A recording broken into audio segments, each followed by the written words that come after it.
Bonjour et bienvenue à l'épisode 3 de la saison 2. J'allais dire c'est l'épisode final, mais c'est pas vrai. Il y a une petite surprise qui vous attend à l'issue de cette saison. Donc pour nous, c'est la fin, mais pour 95e Avenue, on n'est pas encore arrivé à la fin de l'avenue en fait. Bon, déjà, il y aura d'autres saisons en fait, là, donc il y a encore du chemin à faire. Donc, vous avez compris l'image. Bref, voilà. On a compris. Je pense oui. C'est la fin pour moi. C'est bon. Jerry, comme ça.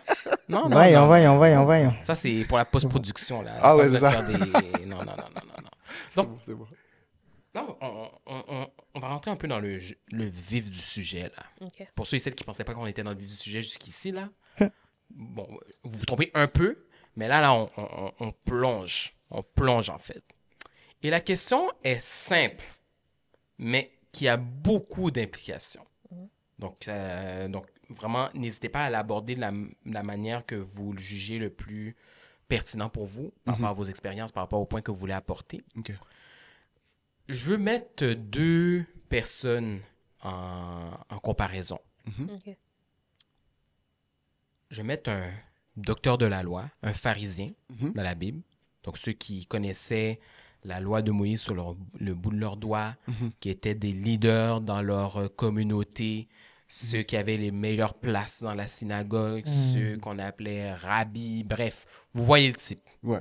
On peut faire des associations avec ce qu'on connaît aujourd'hui en 2025, peu importe, mais vous comprenez le principe. OK. Donc, c'est le pharisien et une prostituée. Oh. Donc, OK.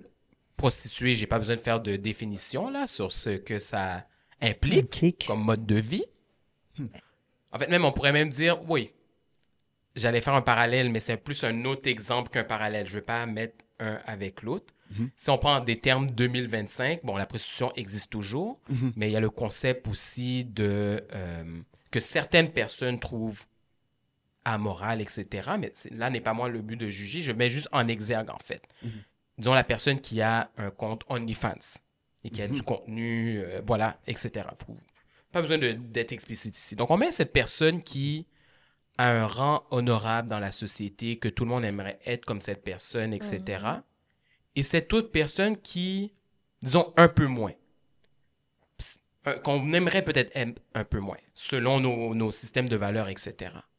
Ma question est, devant Dieu, qui est la meilleure personne? Et pourquoi? Et bon, la question ne se veut pas en mode, vous mettez votre casquette de Dieu pour faire un jugement, mais puisez beaucoup sur vos expériences ou la société.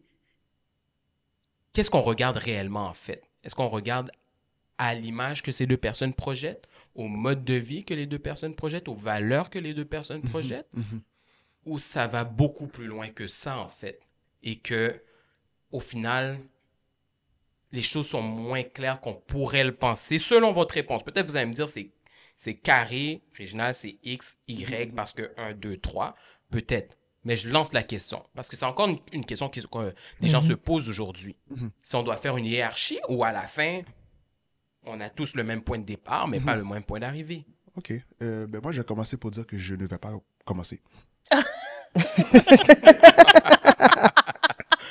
Merci pour cette Jay, intervention. merci. Ça commence. Ça me fait plaisir.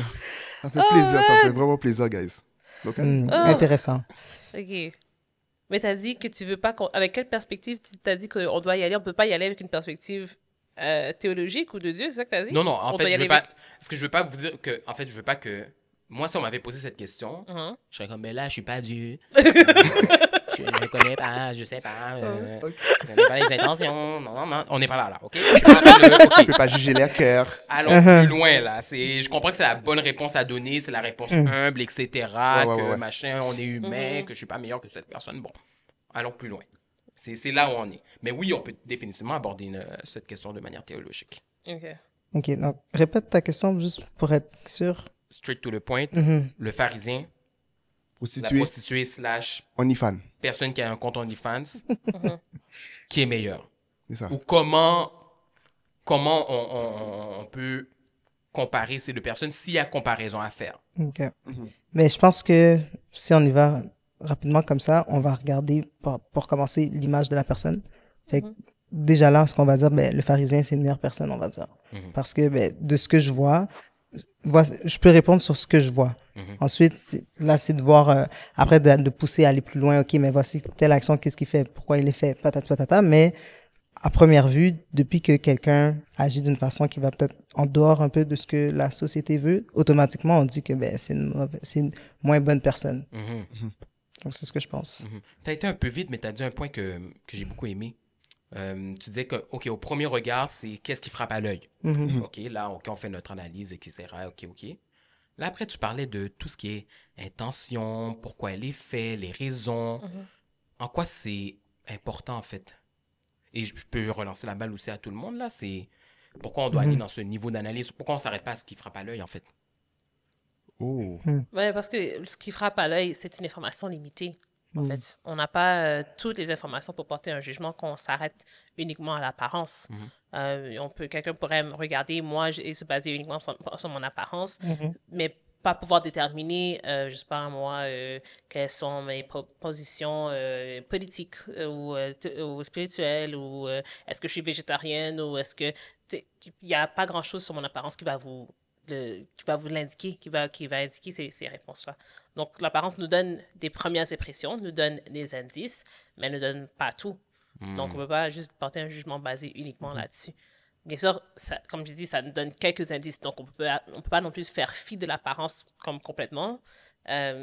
Ou alors, en tout cas, c'est pas comme si c'est toujours à mettre de côté, mais c'est pas toute l'information qui est nécessaire.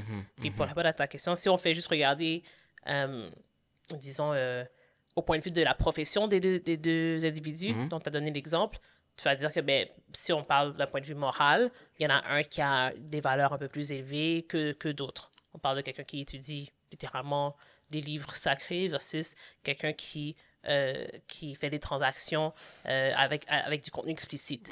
Donc, d'un point de vue moral, quelqu'un pourrait regarder et dire, OK, oui, il y en a un qui a du moins une profession, en tout cas, morale plus élevée. Mais la raison pour laquelle on parle beaucoup du cœur et qu'on veut aller au-delà de l'apparence, c'est parce qu'on est chrétien et parce qu'on sait qu'il n'y a pas que ça. Tu sais, si je regarde dans Luc, il y a une parabole de deux hommes, un qui est pharisien, justement, et l'autre qui est publicain, et qui montre au temple. Et le pharisien, si je lis ici à partir de Luc chapitre 18, verset 11, il était debout et priait ainsi en lui-même, « Ô Dieu, je te rends grâce de ce que je ne suis pas comme le reste des hommes, qui sont ravisseurs, injustes, adultères, ou même comme ce publicain qui vient aussi derrière moi. Comme ça. Ou même comme ce publicain. OK. Right? OK.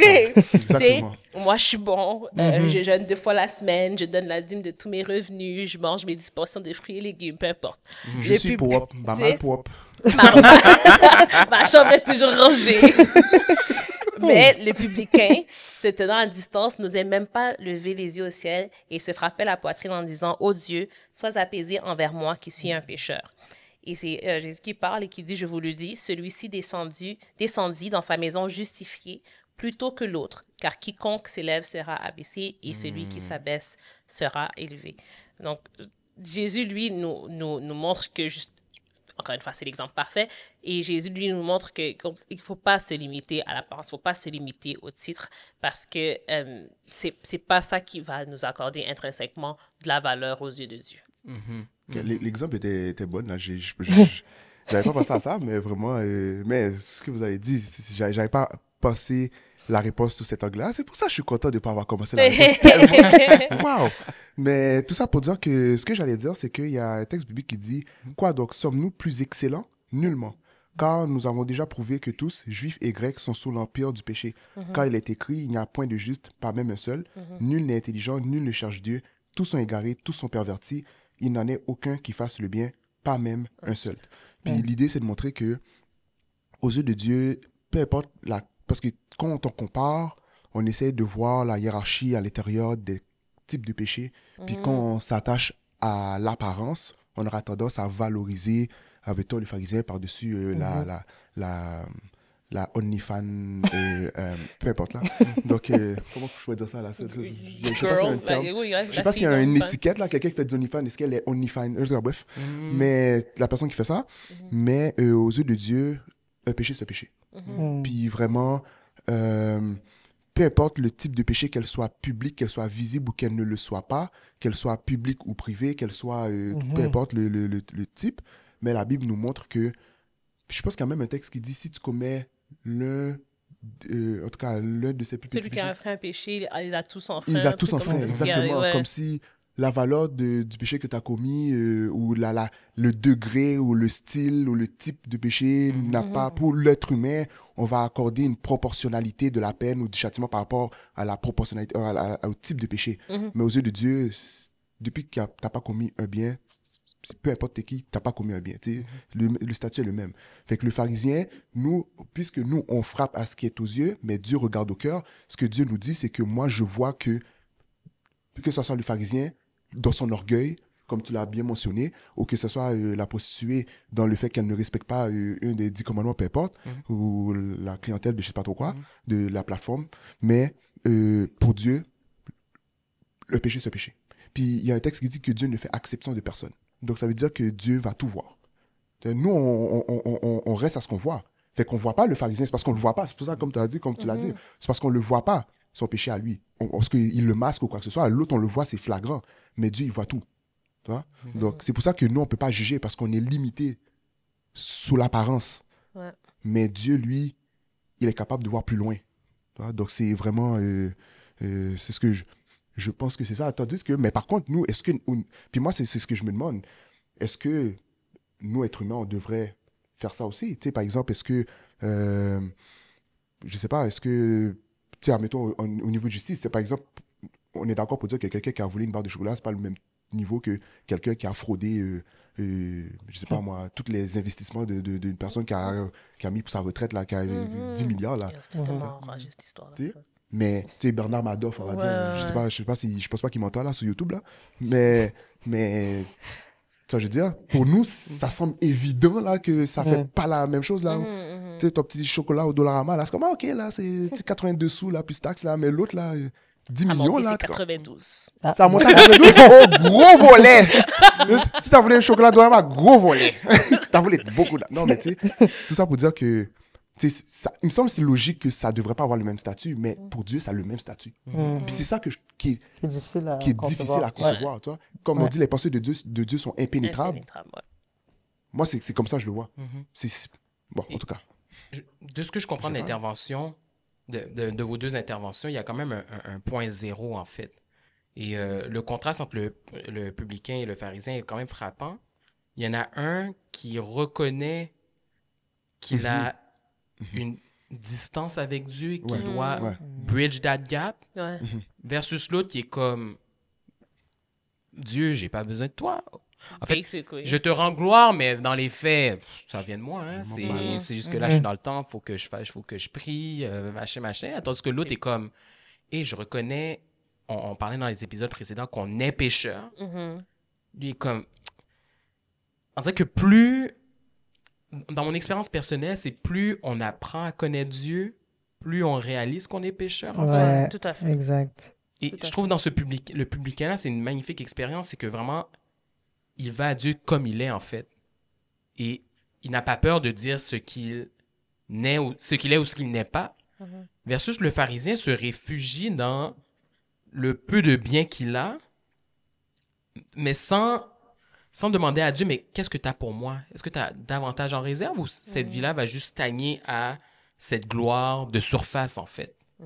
Et clairement, le publicain va cheminer, tandis que l'autre va demeurer vraiment à ce niveau-là, en fait. Superficiel, un peu. Oui. Ouais, c'est ça. Et au niveau des intentions, notamment. L'autre veut vraiment grandir versus l'autre semble vraiment assis sur ses lauriers, en fait.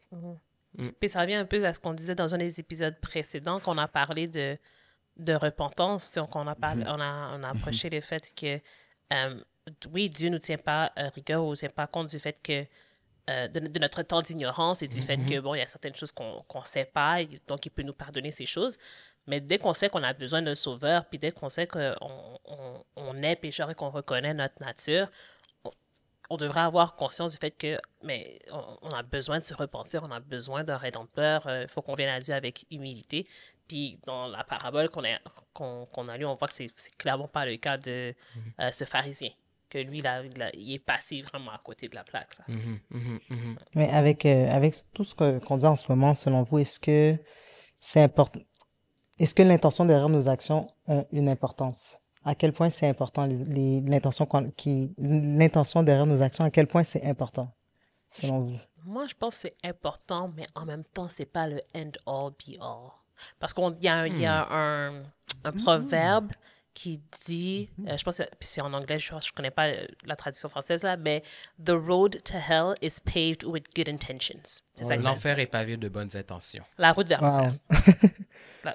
La route vers l'enfer est pavée. Oui, voilà. Voilà, the road to hell is paved with good intentions. Donc, on a des bonnes intentions, mais dans les faits, tu sais, comme on aboutit, on fait quelque chose de mal.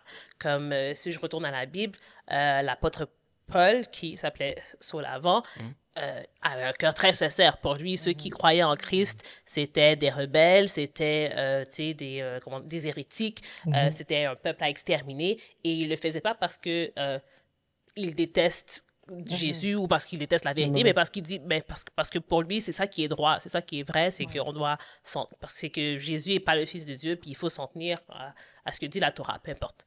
Mais c'est après, quand il y a eu cette rencontre divine sur la route de Damas, qui a changé de voie. Mais sinon, ses intentions ont toujours été de faire la bonne chose. Mais clairement, il y a un changement entre la bonne chose, la véritable bonne chose et les mauvaises choses qui étaient pourtant bien intentionnées. Donc, je pense que c'est important parce que, encore une fois, comme on l'a vu précédemment, Dieu regarde au cœur, Dieu regarde, c'est avant même que tu aies commis un acte de péché, il regarde à ton cœur, est-ce que tu avais médité dessus, est-ce que tu t'es battu contre et tout ça, ou même quand tu fais quelque chose de bon, est-ce que tu cherches à te glorifier toi-même, ou est-ce que tu cherches à glorifier Dieu et vraiment aider ton prochain. Donc certainement, il y a une part qui est accordée à la motivation, aux intentions, mais je pense pas aussi que c'est la seule chose que Dieu regarde, parce qu'il y a des exemples. Il y a beaucoup d'exemples dans la Bible de personnes qui voulaient bien faire, mais qui ont été punies parce que dans les faits, ce qu'ils ont fait était répréhensible devant Dieu. J'ai un exemple très rapidement. Merci, Jerry. Je te laisse. Quelle politesse. J'ai envie de dire l'Esprit de Dieu m'a accordé la sagesse de te laisser la parole. Ce podcast change les cœurs, les amis. Franchement, là... Qu'est-ce que j'étais avant? La repentance. Ça a pris 7 épisodes pour que je le Parce que ça me fait penser à un exemple très concret de personnes qui ont en apparence de très bonnes intentions, mais qu'en fait c'est pour leur propre bien. C'est un phénomène très courant à Paris, que des familles cherchaient à aider des personnes âgées seules à la fin de leur vie, etc., pour prendre soin d'eux, etc. Et quand je dis seul, c'est vraiment seul, sans famille, où la famille est très loin. Donc, en apparence, c'était une très bonne chose, mais quand on va regarder pourquoi ils le faisaient, c'est que ces personnes seules, sans famille, en fait, avaient de super beaux appartements très bien situés à Paris, en fait. Donc, en développant cette relation, ils devenaient la nouvelle famille de cette personne. Et là, de fil en aiguille, qui se ramasse sur le testament? C'est ces personnes-là qui aidaient. Mais là, veux pas, comme humain, tu te ramasses pour peut-être 10 à 15 années de service à une personne âgée, je me ramasse avec un bien qui vaut des millions, tu vois? Donc, l'intention était bonne parce que la personne même va mourir et se dit « Wow, j'étais seul, mais j'avais cette famille-là qui prenait soin de moi, les parents, les enfants. » Alors qu'eux méditaient dans leur cœur quand ils retournaient à la maison après être passés avec la personne. Elle peut pas mourir, elle est malade. On dit qu'elle est trop forte, là. Nous, on a bien hâte là, on a des plans, des projets. Qu'on jette ses affaires et que voilà, quoi. Donc, c'est chaud quand même. Wow. Comme quoi, les intentions sont importantes quand même. Ouais. Sérieusement. Mais moi j'ai tu sais, il y a un passage biblique qui me vient en tête quand vous parlez de détention, là. Et Jean 16 dit « Je vous ai dit ces choses afin qu'elles ne soient pas pour vous une occasion de chute. Ils vous excluront des synagogues, et même l'heure vient où quiconque vous fera mourir croira rendre un culte à Dieu. » Et ils agiront ainsi parce qu'ils n'ont connu ni le Père ni moi. Je vous ai dit ces choses afin que lorsque l'heure sera venue, vous vous souveniez que je vous les ai dites. Je ne vous en ai pas parlé dès le commencement parce que j'étais avec vous. Bon, peut-être la fin, c'est pas de ça que je parlais, mais l'idée du verset 2, c'est de dire qu'il y en a qui ont des intentions qui peuvent être religieusement bonnes, mais l'action, au final, est mauvaise. Puis ici, je ne veux pas ouvrir une brèche sur le terrorisme ou l'extrémisme, là, mais souvent, c'est les extrémistes religieux, en quelque sorte, vont agir exactement contre la loi, mais avec l'intention de penser que ce qu'ils font va rendre honneur à Dieu, right? Fait que ça peut être quelque chose où la route vers l'enfer est pavée de bonnes intentions, surtout dans ce cas-là où on va prioriser le fait de, entre guillemets, les pharisiens, c'est un peu ça, où ils sont vraiment purifiés et saints devant Dieu, mais ils ont totalement oublié la miséricorde. Puis Dieu, il dit, j'ai pas besoin de tes offrandes, va... J'ai besoin de la miséricorde ou l'offrande de ton cœur. J'ai besoin de la miséricorde, mais les offrandes, puis les parfums élevés vers le ciel, tout ça, fait qu'il y a une harmonie entre l'intention et le résultat. Ouais.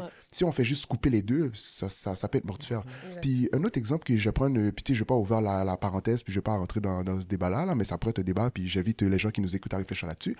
Mais l'euthanasie, c'est un peu l'idée. C'est-à-dire, l'intention, c'est de... Bon, je ferme la parenthèse tout de suite. On passe à une prochaine question. Non, vas-y. Non, mais là, je suis vraiment capté, là. L'argument, c'est de dire que une personne qui est en fin de vie et qui est dans une période d'extrême souffrance, est-ce que le médecin ou la personne qui s'en occupe a le droit de lui retirer sa vie au nom de cette souffrance-là, au nom du fait que on veut intentionnellement le retirer dans une souffrance extrême. Fait que, l'intention est vraiment bonne, mais le résultat qui est d'ôter la vie que Dieu nous a prêtée ou de prendre cette décision en tant qu'être humain puis de se superposer à la décision de Dieu, est-ce que cette intention-là nous donne le droit de le légaliser? Je dis pas oui ou non, c'est pas à vous d'en juger, hein. La parole de Dieu est là, Genèse à l'Apocalypse, mais c'est tout ça pour dire que on peut pas détacher l'intention de la conséquence ou du résultat de l'action. C'est plutôt dans ce cas-là que je voulais mentionner. Là, c'est pour ça que j'avais lu Jean 16, verset 3. Là. Donc, oui, l'intention, mais ça ne fait pas tout. Je pense que c'est quelque chose qui est récurrent dans la Bible, cette espèce de notion de, comment dirais-je, comme un juste milieu, que c'est jamais tout A ou B, c'est toujours comme un peu des deux. C'est jamais juste l'intention ou l'action séparée, c'est un peu des deux. Le péché, c'est pas juste concrètement faire le geste ou juste de méditer, c'est comme un peu des deux. La foi sans les œuvres, ben, elle est vaine. Il faut comme un peu... Je pense que beaucoup de concepts bibliques, on pense que c'est genre toujours comme, c'est noir ou c'est blanc et tout, mais il y a beaucoup de nuances, en fait, dans le christianisme. Je ne sais pas si vous avez déjà des personnes là, qui vous disent, maintenant tu leur dis, ouais, mais est-ce que tu veux te donner ta vie à Dieu? Est-ce que tu veux pas dire, non, mais je crois en Dieu. Le simple fait de dire qu'il croit, non, mais tu sais, je crois en Dieu, puis ça va. Non, ça va pas. Fait, comme tu as dit, la foi sans les œuvres, là, et non. Et, Dieu n'a pas dit celui qui croit ça. Non, celui qui croit qui sera baptisé. Et, bon, la passion, moi, il me dit de trop chercher les textes, là. Je sais pas, il est où? En tout cas, il est dans la fin de Marc, je pense. Okay. Dans Matthieu, Marc, Luc ou Jean. Quelque part là-dedans. Des évangiles. Quelque part des évangiles. C'est celui qui croira qui sera baptisé. Tu vois, il y a une action qui doit être faite. Tu vois, je dis, oui, je crois que Dieu existe, puis ça va là. Puis, tu sais, il y a plein de monde là qui croient en des êtres... les démons croient et ils tremblent. Voilà. Et, bon, tu vois, Satan lui-même croit, tu vois. Puis, tu comprends?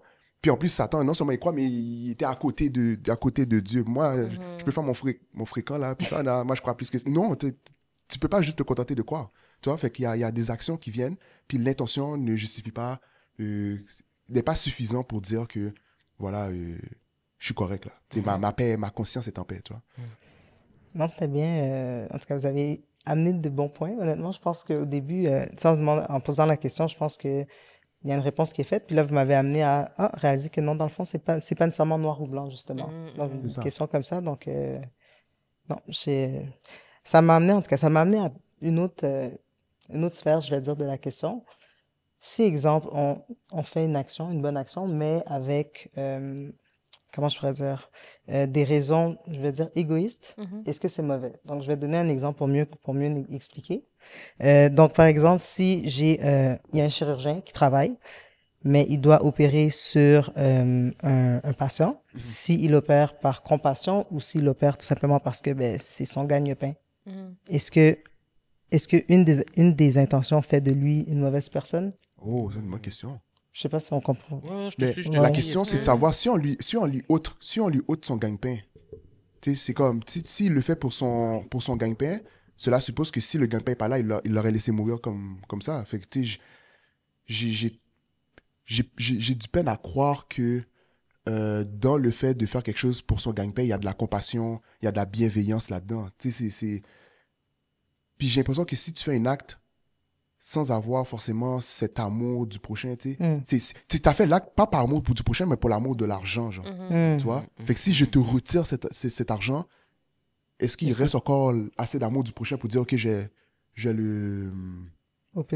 l'opérer? Tu sais, c'est plutôt ça. Ou si tu fais la chirurgie, mais que tu gagnes ton gagne-pain, mais ton gagne-pain, c'est pour que tu puisses, par exemple, pour pouvoir payer tes factures, puis payer tes bills, tu sais, puis qu'on te l'enlève, tu peux te dire, bon, mais je vais quand même continuer à le faire pour le patient parce que, tu sais, bon, j'ai peut-être pas ça pour payer mes affaires, mais je vais quand même continuer à le faire parce que j'aime ça, je suis passionné, puis que j'aime le prochain. Tu sais, je pense que ça... Tu sais, justement, c'est là où ma conscience s'arrête parce que l'intention, je la connais pas. Tu vois? Tu sais, je la connais pas. Je vais peut-être plutôt laisser... Mais c'est pas peut-être, je vais laisser Dieu en juger par lui-même. Ouais. Mais moi, j'ai tendance à penser que tout ce que tu fais... Tu sais, il y a un texte qui dit que tout ce qui n'est pas le fruit d'une conviction ou tout ce qui n'est pas le produit de la foi est un péché, toi. Donc, si la personne fait quelque chose puis il n'y avait pas la foi, il n'y avait pas l'espérance, il n'y avait pas la charité dans ce qu'il fait, puis qu'il l'a fait simplement par avarice ou par cupidité, je peux pas considérer que c'est quelque chose que il y a pas que c'est correct, là. Ça revient à ce que tu disais dans le dernier épisode, en fait, que en fait, Dieu nous appelle comme chrétiens à être des sources de bénédiction, Ouais. à être des fontaines, des sources jaillissantes, en fait. Donc, si Dieu t'a béni, pour être chirurgien, là, c'est pas n'importe qui peut être chirurgien. Non, On c'est va vrai, commencer c'est vrai. déjà par Ouais. cette prémisse-là. Je peux pas m'appeler chirurgien demain. C'est des années et des années d'études, des sacrifices que cette personne a C'est vrai, consentis c'est pour vrai, occuper c'est cette vrai. position. C'est vrai. Après, les intentions, interviennent les intentions. Si cette personne se dit, OK, j'ai été béni, donc là, je fais ce travail-là, contre rémunération, oui. Mais clairement, elle fait un excellent salaire. Là, elle doit se dire, est-ce que j'ai besoin de l'ensemble de ce salaire pour financer mon mode de vie? Ouais. Les personnes qui vont répondre oui, ben c'est ceux qui ont la grosse maison, la grosse voiture, les gros voyages. Mais ceux qui se disent, écoute, moi, je peux avoir un mode de vie modeste, puis le reste, je peux le redistribuer afin que moi qui ai été béni ou qui était dans un milieu favorisé qui m'a permis d'avoir de si belles études, ben je vais peut-être permettre à quelqu'un qui n'a pas eu un parcours aussi facile que moi pour lui donner les mêmes opportunités pour que cette même personne soit également un conduit de bénédiction. Donc, je pense que c'est là, à ce niveau-là, que pour répondre à ta question, Tirtsa, ça revient encore aux intentions. Ça revient vraiment comme... Si la personne le fait juste parce que, ben, clairement, c'est quelque chose qui paye bien, mais qu'ensuite ce bon salaire me permet de bénir d'autres, il n'y a vraiment pas d'enjeu. Ah oui, C'est c'est vrai. même si le cœur est ouais. comme, c'est comme une chaîne à production. Ah, aujourd'hui, on opère, tap, ok, oui, bonjour, merci, au revoir.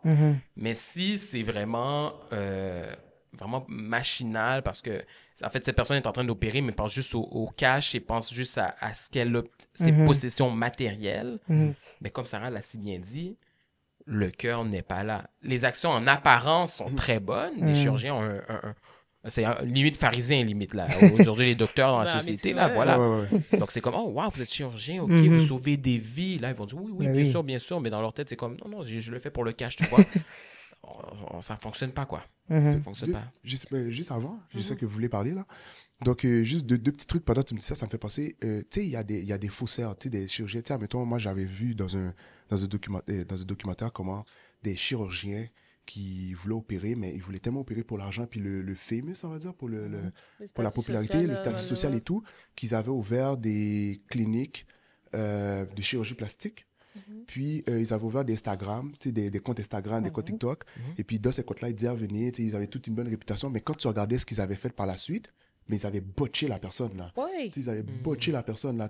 La personne, après un mois, regardait les résultats, puis après 4-5 mois, mais la personne développait des problèmes dans les implants, donc quoi que ce soit, qui faisait que... Mais la personne était tellement cupide et avare qu'il continuait à entretenir ce métier. Puis, ils avaient des plaintes, mais c'est pas grave, ils veulent tellement d'argent, puis ça marche tellement parce que les jeunes ne se renseignent pas, puis ils vont, ils vont quand même se donner à ces gens-là, ouais, pour tel prix ou quoi que ce soit. Mais... puis deuxièmement, ce que je voulais dire, c'est que, il faut quand même... On parlait de chirurgien non, ce que je voulais dire, c'est que maintenant, j'y pense, là. Moi, là, mon expérience personnelle, là, c'est que moi, je me rends compte à quel point j'étais pas bon. Non, mais comme mauvais. Parce que moi, je me rappelle quand j'étais jeune... par rapport au chirurgien, parce que moi, je voulais... C'est un safe space, en fait, tu peux te le dire. Oui, j'ai pas de problème à dire devant tous les internautes que moi, c'est péché, pas de bon, j'avais des mauvaises intentions, tout bagage, j'ai pas de problème. Ah ouais. Comme ça, au moins, le Seigneur va dire, ah, toi, il s'est réparti devant toute l'humanité. C'est ça, comme les publicains. C'est ça. Non, mais tout ça pour dire que moi, je me rappelle quand je voulais devenir,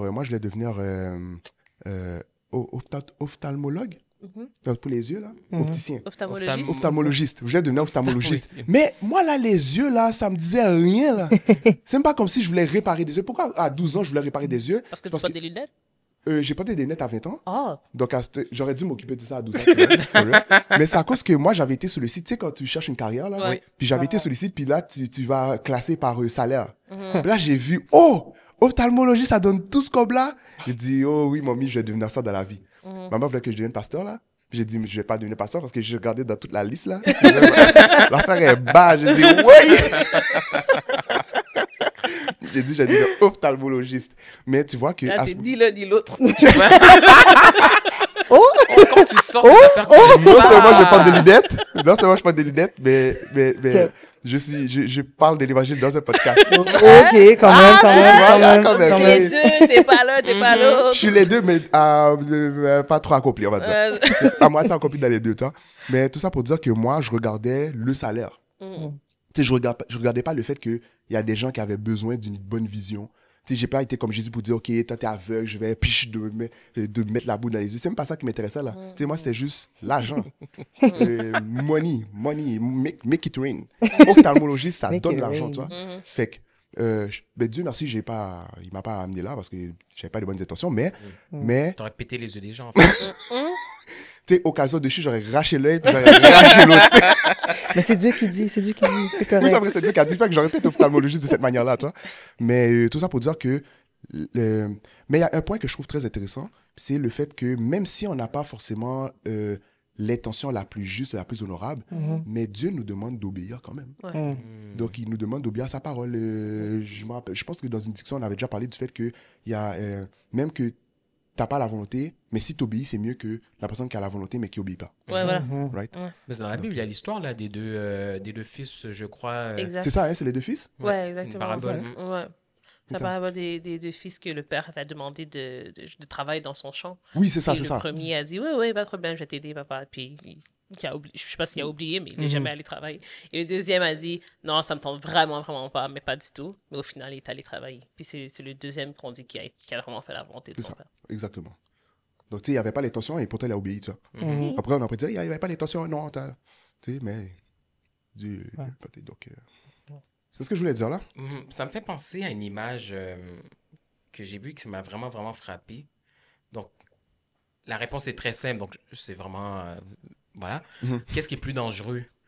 Une bouteille où c'est écrit poison dessus avec un liquide brun qui a l'air de poison, qui sent le poison, ou une bouteille de 7-Up dans le frigidaire avec un liquide qui semble être du 7-Up, mais quand vous le buvez, ben, c'est du poison essentiellement. Deuxième option. Deuxième option est beaucoup plus dangereuse. Deuxième option, hein. Parce que l'autre, c'est... Ouais, c'est vrai. C'est C'est traître, en fait. C'est traître, voilà. C'est traître. J'allais dire en créole. En bachal, tu vois. C'est comme, oh, je pensais vraiment prendre du 7-Up. T'as l'air du 7-Up, tu sens le 7-Up. Mais quand je le prends, tu me tues. Versus l'autre, je sais qu'il est mauvais. Mais il se présente déjà comme mauvais, tu vois. Ouais. Donc là, c'est plus, ouais. OK, comment je te traite, tu vois? Ben, je vais te mettre dans un endroit sécuritaire, sous clé. Comme ça, les enfants ne pourront pas accéder, etc. Versus l'autre, n'importe qui aurait pu le prendre, tu vois? Et je pense qu'avec Dieu, c'est vraiment devenir comme tu es, en fait. Mhm. Jerry a fait sa confession, à moi de faire la mienne, je suis pécheur. Mais j'essaie pas de me présenter comme meilleur que ce que je suis, en fait. Je retourne auprès de l'original, celui qui m'a créé, et lui peut me ramener à ma nature initiale, en fait. Mhm. Pourquoi je suis devenu un poisson, c'est que je me suis éloigné de Dieu. Mais Voilà. Dieu est le seul qui peut me traiter et me faire revenir dans ma composition initiale, en fait. Et ça, je pense, c'est l'espoir qu'il ne faut pas oublier pour nous. C'est que, tu l'avais dit plus tôt dans la saison, il n'est jamais trop tard. Peut-être vous avez causé des torts irréparables autour de vous, mais le péché, là, c'est pas... En fait, vous n'êtes pas défini par ce que vous avez fait. Vous êtes simplement défini par l'état de votre relation avec Dieu, en fait. Mhm. Donc, Dieu vous dit juste, revenez à moi. Revenez à moi. Je vais prendre soin de vous. Je vais te restaurer. Je vais faire quelque chose avec toi, en fait. Et ça, il faut jamais, jamais, jamais l'oublier. Les hommes peuvent dire que vous êtes fini. Vous êtes en prison, vous êtes fini. Ce que vous avez fait, vous êtes fini. Le nombre de personnes avec qui vous avez couché, vous êtes fini. Mais Dieu dit non. Ce que les hommes ont dit, ça m'est égal, en fait. Moi, je connais ta réelle valeur. C'est moi qui t'ai créé. Viens à moi et je vais te restaurer. Et comme on l'avait dit plus tôt, non pas pour ta gloire, mais les autres vont reconnaître que, OK, Dieu existe. Parce que si un tel est passé de ça à ça, Mhm. c'est pas un tel qui a fait ça. C'est quelqu'un d'autre et c'est quelqu'un d'autre, c'est Dieu. Amen. Ah, ouais. Right. Ouais. Exactement. Je pense que si on revient à l'exemple juste que tu avais donné au début avec ce publicain, ce docteur de la loi et cette fille qui fait du OnlyFans, je pense qu'on peut mettre en application tout ce que tu viens de dire, en fait. Mhm. C'est que c'est pas au-delà de leur, comment on appelle, leur profession, ou au-delà de leur... Même de ce qu'ils- apparence ou ouais, quoi que ce- des Mhm. apparences, c'est quoi leur relation avec Dieu, c'est quoi Voilà. qu'est-ce qui est dans leur cœur, en fait. Mhm. Ouais. Ça me rappelle, pour vraiment conclure, je pense que c'est Jerry qui avait fait cette image-là à la saison 1, qu'il y a des gens humainement, on va être étonnés de voir au ciel. Hey! Et il y en a d'autres qu'on va chercher faire. Oh, t'as pas vu frère un tel? Ouais, frère un tel. Hey, t'as pas vu frère un tel? La personne a vu frère un tel. Alors que l'autre personne, t'étais comme qu'a fini, désespéré, impossible. Versus l'autre, c'est comme, ben, s'il y a bien quelqu'un qui doit être sauvé, c'est telle personne. Important. Mais au final, on n'a pas vu le cœur. Assassin, volet, chat, tout. Chatte? Il avait tout.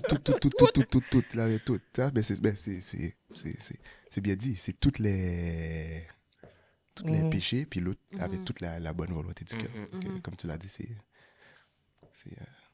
je suis d'accord avec toi. À la fin, au final, qu'est-ce qui compte vraiment? C'est qui a revêtu la justice de Jésus Voilà. et qui a décidé de se présenter devant Dieu avec ses propres vêtements, en fait. Voilà. Considérant que les vêtements sont sales. Mais il y en a qui se disent, c'est off-white, you know? Ça peut Donc, passer. ça peut C'est ça. passer. Ouais. Mais dire comme, non, impossible. Non. Impossible. Moi, c'est blanc. Blanc pur. Il n'y a pas de off-white, il n'y a pas de Off-white. petite crème qui peut Non. passer. Champagne. C'est très populaire, ces petites couleurs-là, dernièrement. Là. Non. C'est beau en 2025, mais devant l'Éternel des armées, c'est le blanc. Le blanc que seul le sang de Jésus peut assurer. Amen. Donc, sous ces termes, je pense qu'on peut mettre fin à la saison 3. Oh, déjà. Oui, déjà, ce fut très court, mais un réel plaisir. Bon, on remet ça à la saison 4. Oui, plaisir Oui. partagé. À bientôt. À très bientôt. Et en fait, pour nous, saison 3 est terminée. Mais là, il y a un épisode spécial. Saison 2. Oui, je suis déjà dans le prophétique. Moi, je suis déjà très loin. Moi, je suis déjà plus bas de la 90e avenue. Là. Vous êtes un peu loin. Moi, je suis déjà plus loin. Donc, saison 2, je reviens à où est-ce que nous sommes. Il reste un dernier épisode. Donc, restez à l'affût.